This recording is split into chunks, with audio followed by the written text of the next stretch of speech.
नमस्कार। तो कैसे हैं आप सभी। और जैसा कि आप जानते हो अपनी चल रही पीवाईक्यू की सीरीज और ज्योग्राफी के एमसीक्यू अपन कर रहे हैं। तो आज है सेशन नंबर 9। इसमें अपन डिस्कस करने जा रहे हैं 2013 का पेपर और आज होंगे world geography plus Indian geography के क्वेश्चंस। तो स्टार्ट करते हैं बिना किसी देरी के। क्वेश्चन नंबर 1 क्या है, सूची 1 को सूची 2 से क्या करना है, सुमिलित करना और नीचे दिए गए कोटों का प्रयोग करते हुए सही उत्तर का चयन करना है। तो सूची 1 में क्या दे रखी है, मिट्टी दे रखी है, और सूची 2 में क्या दे रखा है, जलवायु प्रदेश दे रखा है। तो जैसे मिट्टियों के नाम दे रखे हैं, जैसे पोर्टजोल मिट्टी, चर्नोजम मिट्टी, स्पोर्टजोल्स मिट्टी, लेटेराइट मिट्टी। अब देखो, अब आपको एक दो मिट्टियों का पता है, जैसे लेटेराइट मिट्टी होती है, तो लेटेराइट मिट्टी जैसे अपने भारत में भी मिलती है। और दूसरी चीज ये है कि विश्वदरीय के भागों में मिलती है। और इसकी फॉर्मेशन की क्या प्रोसेस है कि यहाँ पे इस मिट्टी के लिए टेम्परेचर ज्यादा होना चाहिए और रेनफॉल भी क्या होना चाहिए, ज्यादा होना चाहिए। ठीक है, तो आपको ये पता चल गया कि जो लेटेराइट मिट्टी है उसमें क्या आएगा, 3 आ जाएगा। ठीक है, दूसरी बात आपको पोर्टजोल मिट्टी के बारे में पता है। जैसे पोर्टजोल मिट्टी क्या होती है कि ये मेनली ना ध्रुव में पाई जाती है, मेनली उत्तरी ध्रुव में। ठीक है, वहां पे क्लाइमेट उसके लिए क्या होना चाहिए, ठंडा होना चाहिए। ठीक है, और जैसे कोनधारी वन वगैरह नहीं होते, तो वहां पे ये मिट्टी क्या मिलती है, मेनली एग्जिस्ट करती है। ठीक है, इसके अलावा आप देखो चर्नोजम मिट्टी, तो चर्नोजम मिट्टी क्या होती है, एक प्रकार की कैसी मिट्टी होती है, काली मिट्टी होती है। ठीक है, और जो अपने जो ग्रासलैंड वाला एरिया नहीं होता वहां पे मिलती है, जैसे हंगरी वगैरह पुस्ताज वाला एरिया है वहां पे मेनली मिट्टी पाई जाती है। ठीक है, स्पोर्टजोल्स मिट्टी क्या होती है, ये एक तरह की पोर्टजोल टाइप मिट्टी होती है, तो शीतोष्ण प्रदेशों में ही, शीत और शीतोष्ण प्रदेशों में पाई जाती है। लेकिन उसमें क्या हो जाता है, एक आर्द्रता ऐड हो जाती है। ठीक है, तो जैसे स्पोर्टजोल मिट्टी में ये क्या हो गया, आर्द्र शीतोष्ण हो गया, पोर्टजोल मिट्टी शीत शीतोष्ण वाले में हो गया, और चर्नोजम क्या हो गया, ये हो गया। ठीक है, तो इसके अनुसार आप मैच करोगे तो क्या होगा, ए में 2, बी में 1, तो इसमें ऑप्शन नंबर क्या हो जाएगा, ए। यहाँ पे क्या हो जाएगा, करेक्ट हो जाएगा। ठीक है, तो अपन चलते हैं अगले प्रश्न के ऊपर। अगले प्रश्न से पहले आप थोड़ा इसका स्क्रीनशॉट ले लेना कि पोर्टजोल मिट्टी कहाँ मिलती है, चर्नोजम मिट्टी कहाँ मिलती है, और स्पोर्टजोल्स कहाँ मिलती है, और लेटेराइट कहाँ मिलती है। थोड़ा सा मैंने यहाँ पे क्या किया, एक्सप्लेन करने की कोशिश की है। ठीक है, दूसरी चीज देखो, निम्नलिखित कथनों पर विचार कीजिए। क्योटो प्रोटोकॉल सन 2005 से प्रभावी हुआ। क्योटो प्रोटोकॉल मुख्य रूप से ग्रीन हाउस गैसों के निकास को कम करने से संबंधित है। मीथेन की तुलना में CO2 क्या है, 5 गुना अधिक प्रभावी होता है। अब देखो ये सेम क्वेश्चन है ना, कहाँ पे आया हुआ है, यूपीएससी प्री में 2005 में आया हुआ है। लेकिन आरपीएससी ने थोड़ा सा यहाँ पे क्या किया है, थोड़ा सा जोड़ किया है, वो अपन समझते हैं। तो क्योटो प्रोटोकॉल आपको पता ही है कि कब साइन हुआ था, ये कौन किस प्रकार की ट्रीटी है। ठीक है, कि ये 1911 दिसंबर 1997 में आया था, किस लिए, क्लाइमेट चेंज को कम करने के लिए, जीएजी इमिशन को कम करने के लिए आया था। ठीक है, और क्योटो प्रोटोकॉल मुख्य रूप से सही बात है, दूसरी भी बिल्कुल सही बात है। तीसरी बात क्या है, देखो अब जो 2005 का जो क्वेश्चन आया हुआ था ना, वहां पे ये लिखा हुआ था कि मीथेन जो होती है, जो मीथेन होती है वो मोर पावरफुल होती है किससे, CO2 से। किसके रिलेटेड, जीएजी इमिशन में। लेकिन देखो यहां पे इसने क्या कर दिया, उल्टा कर दिया। उल्टा करके क्या बोला कि कार्बन डाइऑक्साइड ज्यादा पावरफुल है किससे, मीथेन से। तो इस वजह से ही क्या हुआ, ये ऑप्शन नंबर 3 क्या हो जाता है, करेक्ट हो जाता है। तो आप जब प्रीवियस ईयर सोल्व कर रहे हो ना, तब भी ये चीजें ध्यान में रखा करो, क्योंकि इस चीजों से भी क्या हो जाता है, कई बार क्वेश्चन सही हो जाता है। ठीक है, तो यहां पे क्या हो जाएगा, ऑप्शन नंबर 1 व 2 हो जाता है। ठीक है, आगे चलते हैं अपन। ठीक है, निम्नलिखित में से कौन सा अंतरराष्ट्रीय जलमार्ग का प्रचलन जलपात या लोक पद्धति द्वारा किया जाता है। देखो एक तो स्वेज नहर है, एक पनामा नहर, इनसे रिलेटेड हमेशा क्वेश्चन पूछा जाता है। ठीक है, तो जैसे इसका आंसर पनामा नहर है। अब देखो पनामा नहर के बारे में आपको पता ही है, किस किस को जोड़ती है, अटलांटिक महासागर और प्रशांत महासागर को जोड़ती है। अब देखो इस जो पनामा नहर है ना, इसमें एक बहुत शानदार सिस्टम बना हुआ है जिसको लोक सिस्टम बोलते हैं। आप मैं बताना चाह रहा हूं, आप एक बार यूट्यूब पे इसका वीडियो देखना कि ये जो लोक्स बने हुए हैं वो किस प्रकार काम कर रहे हैं, कैसे पानी को ऊपर की तरफ ला रहे हैं, मतलब जो जहाजें हैं उनको ऊपर उठा के वो दूसरे लोग तक पहुंचा रहे हैं। तो आपको ये चीज क्या करने की जरूरत है, समझने की जरूरत है। आप लोग क्या करो इस चीज के लिए, आप यूट्यूब पे इसका क्या देख सकते हो, वीडियो भी देख सकते हो। ठीक है, इसके अलावा जैसे क्या होता है, मीरा फ्लोर्स है, ये सब वहां पे क्या है, लोक सिस्टम एग्जिस्ट कर रखे हैं वहां पे। ठीक है, चलते हैं अपन अगले प्रश्न के ऊपर। निम्नलिखित में से किस देश में 1857 में खनिज तेल आर्थिक स्तर पर निकाला गया था। अब देखो ये सीधा क्या है, फैक्चुअल नेचर का क्वेश्चन है, इसमें ज्यादा कुछ समझने की जरूरत है नहीं, सीधा क्या होना चाहिए, आपका रट्टा होना चाहिए। तो जो इसका राइट आंसर है वो क्या हो जाएगा, डी हो जाएगा, जो कि क्या है, रोमानिया है। ठीक है, चलते हैं अपन अगले प्रश्न के ऊपर। निम्नलिखित में से, अब देखो ये वर्ल्ड ज्योग्राफी के क्वेश्चन थे, अब अपन कहां पे मूव कर रहे हैं, इंडियन ज्योग्राफी के क्वेश्चंस पे। तो निम्नलिखित में से उत्तर दिशा की ओर वाली क्रम वाली पर्वत श्रेणियां कौन कौन सी है। अब देखो जो हिमालय में जो पीक्स है उनकी एक सिंपल सी ट्रिक में बता देता हूं आपको। कल जू में पिंकी को देखा, इसको देखा पिंकी को, कल जू में पिंकी को देखा। ठीक है, तो सबसे पहले क्या आ जाएगा, पीर पंजाल आ जाएगा। मतलब ये धौलाधर भी है, पहले धौलाधर ऑप्शन में नहीं दे देगा।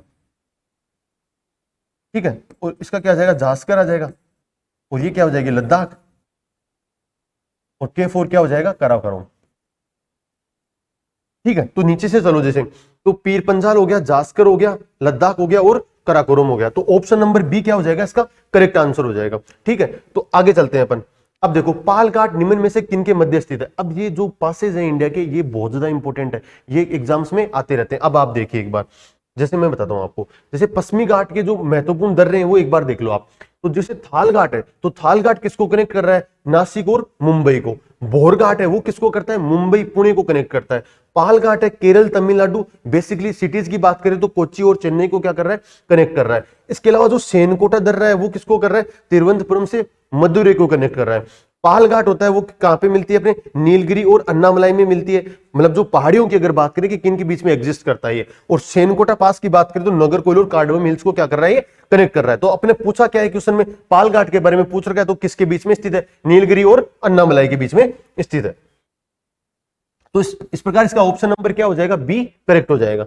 तो चलते हैं अपन अगले क्वेश्चन के ऊपर। तो उसमें पूछ रखा है भारत में पारिस्थितिकी सरोकारों एवं उनके विषय में पारित कानूनों के वर्षों की सूची को क्या करना है, सुमिलित करना है। तो सबसे पहले पारिस्थितिकी सरोकार, उधर फिर क्या दे रखा है, कानून पारित करने का वर्ष दे रखा है। ठीक है, तो ये थोड़ा सिंपल सा क्वेश्चन है, क्योंकि इसमें ना ये चीजें आपकी क्या होती है, थोड़ी सी पड़ी हुई होती है। जैसे वन्य जीव संरक्षण है, तो वन्य जीव संरक्षण कब आया था, 1972 में आया था। ठीक है, जो पर्यावरण संरक्षण है वो कब आया था, अपने 1986 में आया था। और जो जनजातियों में अन्य पारंपरिक निवासियों के अधिकारों को जो मान्यता दी गई वो भी रिसेंटली तो दी हुई है, तो वो कब दी थी, अपने 2013 के अंतर्गत दी थी। ठीक है, तो वन संरक्षण जो अधिनियम है वो कब आया था, अपने 1988 के अंतर्गत आया था। ठीक है, तो इसके अनुसार आप देख लीजिए मतलब कौन सा ऑप्शन सही होगा। जैसे ए में कितना आ गया, 3 आ गया, बी में 1 हो गया, और सी में क्या हो जाएगा 2, और डी में 4। तो इसका ऑप्शन नंबर क्या हो जाएगा, ए क्या हो जाएगा, करेक्ट हो जाएगा। ठीक है, चलते हैं अपन अगले प्रश्न के ऊपर। राष्ट्रीय पार्कों एवं संरक्षण में उनमें रखे हुए वन्य जीवों की सूची को क्या करना है, अपन को सम्मिलित करना है। तो सबसे पहले इधर राष्ट्रीय पार्क दे रखा है, उधर वन्य जीव दे रखा है। तो बांदीपुर है, तो बांदीपुर कहां पे स्थित है बताओ मुझे, कर्नाटक में स्थित है। ठीक है, और काजीरंगा कहां पे, असम में। सुंदरवन कहां है, अपने बंगाल में।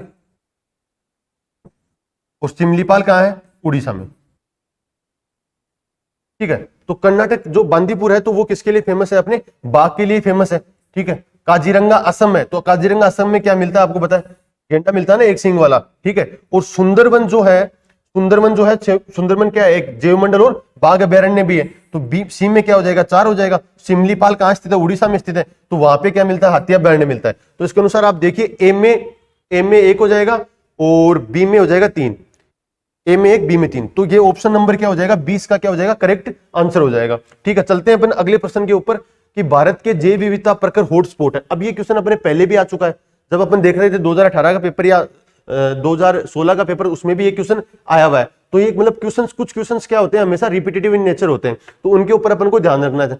तो अब देखो जैव विविधता जो होती है अपने हॉटस्पॉट है, वो मेनली भारत में कितने हैं, 4 हॉटस्पॉट है। एक तो जो अंडमान निकोबार की तरफ है उसको सुंडा लैंड में आता है, जो अपने हिमालयन वाला एरिया है तो उसमें आता है, तो हिमालयन एरिया हो गया। एक जो म्यांमार के पास वाला इंडो बर्मा वाला एरिया हो गया, और चौथा जो एरिया है वो क्या है, पश्चिमी घाट है। ठीक है, तो कौन कौन से है आप देख लीजिए। एक तो हो गया देखो पश्चिमी घाट हो गया, और एक क्या हो गया, हिमालय हो गया, पूरी हिमालय। तो इसका ऑप्शन नंबर क्या हो जाएगा, 2 और 3। तो मतलब क्या हो जाएगा, इसका ऑप्शन नंबर बी क्या हो जाएगा, करेक्ट हो जाएगा। ठीक है, अब आगे देखिए क्वेश्चन नंबर 6 क्या है, कथन ए, यद्यपि भारत के कुछ ही भागों में कपास उत्पादित होती है परंतु सूती वस्त्र उद्योग पूरे देश में फैला हुआ है। बिल्कुल सही बात है, ये जो उसका कथन है वो क्या है, सही है एकदम। और दो कथन बी क्या है, कच्चा माल वस्त्र बनाने की प्रक्रिया में अपना बाहर नहीं होता। ठीक है, तो सही बात है। ये जो रॉ मटेरियल होता है वो क्या होता है, प्योर इंडेक्स वाला चीज होती है, तो उसमें क्या होता है, अपने जो भी रॉ मटेरियल होता है उसको प्रोसेसिंग के दौरान क्या नहीं होता, वो अपना वेट लूज नहीं करता। तो जो ऑप्शन ए भी सही है और ऑप्शन बी भी सही है, लेकिन इसमें वो चीजें तो पूछी नहीं हुई है कि अपन को एक्सप्लेन करता है या नहीं करता है।